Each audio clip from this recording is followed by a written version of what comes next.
Hello everyone. When we talk about curiosity as a subject, let us look at some eminent Indian personalities like Dr. C.V. Raman, Homi Jahangir Bhabha, Vikram Sarabhai, Dr. A.P.J. Abdul Kalam, who have inspired several generations. They always strived about how our country could develop, as their aim was to provide technological advancement. Their inventions, which on one side provided the country with powerful missiles, while on the other side, their technological developments made our lives very convenient.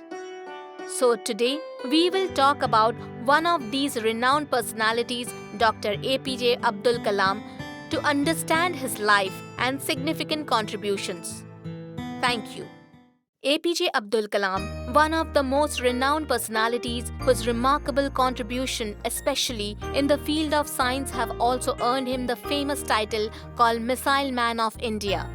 India 2020 was his sole vision of developed India, especially in the field of scientific technology, never differentiated people on caste, religion or status. He heartily embraced all castes and religions and was hence popular amongst many. His unique personality and great contribution inspired many Indians across generations and is a role model for several more reasons. So let us know more about him through his journey called Life.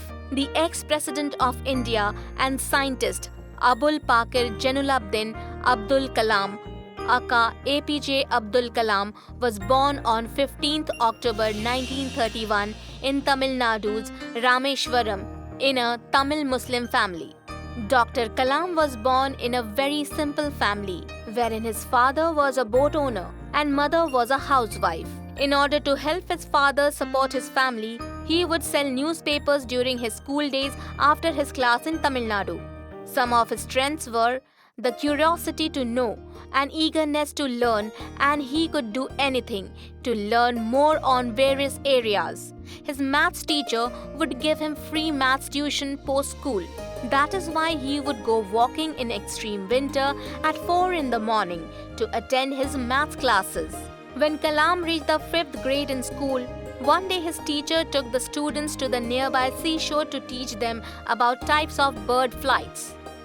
He showed them different types of birds and taught them about how birds fly in the sky.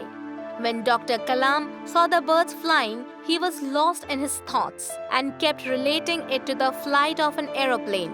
That day he decided that he would want to pursue his studies in aerospace engineering. Let me share an incident. On the auspicious day of Diwali, a small Muslim boy, aka Dr. Kalam, wanted to celebrate the Hindu festival with other kids with joy. But he was very poor.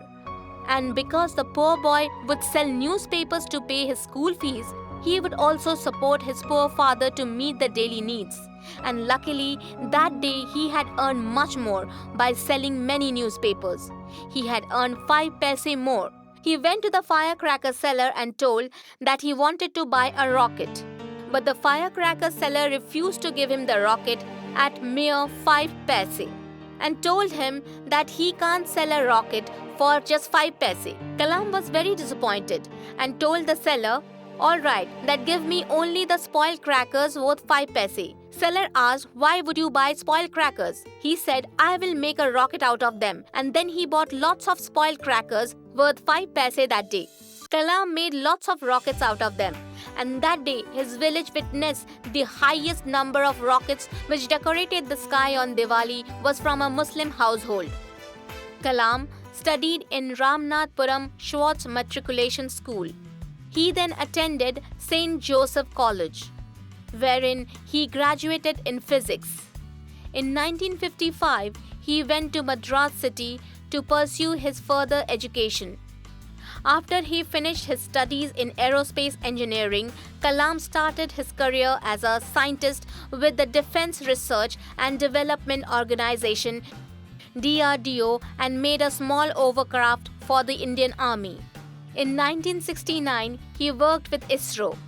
This marked the beginning of an interesting phase. Because he was appointed at the post of Project Director of ISRO, He contributed majorly to the first satellite launch vehicle, the CLV-3, and Polar Satellite Launch Vehicle, PSLV, which garnered him appreciation in later years. It was only due to the effort of Dr. Kalam that missiles like Agni and Prithvi were successfully invented. While he was representing the TVRL, he also represented the Smiling Buddha, which was India's first nuclear experiment.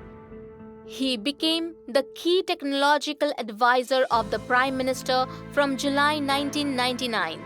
His contribution in the field of technology and politics during the second nuclear experiment of Pokhran was exemplary.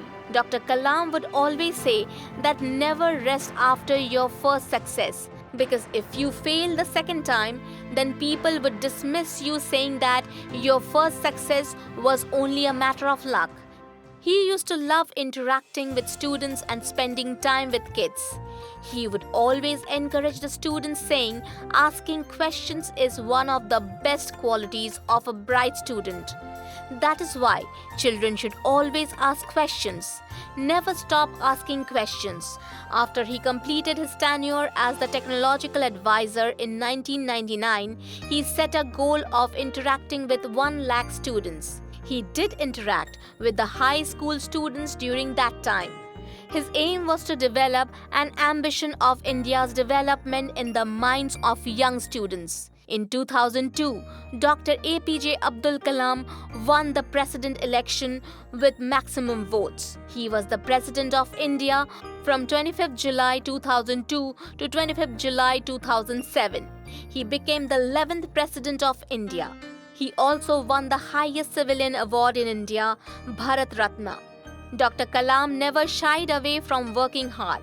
His home was situated near the seashore, and for him, sky was the limit. His home near the seashore made him gaze at the sky. He kept seeking knowledge about the sky in his life to fulfill his dreams. His life has been a magnificent institution in itself. He was successful in whatever he wanted to pursue in his life. His journey from the southern part of India to Rashtrapati Bhavan has inspired many across the globe. On 27th July 2015, he was addressing the students in IIM Shillong. He had a massive cardiac arrest at 6:30 p.m. He was rushed to the Bethane hospital in a serious condition, wherein he was declared dead. Dr. Kalam would always tell people that he would like to spend his last moment with students, and that is what happened. He was amongst many students. He was sharing his ideas and vision with the students before the cardiac arrest, and then, sadly, he succumbed to it. A salute to one of the greatest leaders India ever had.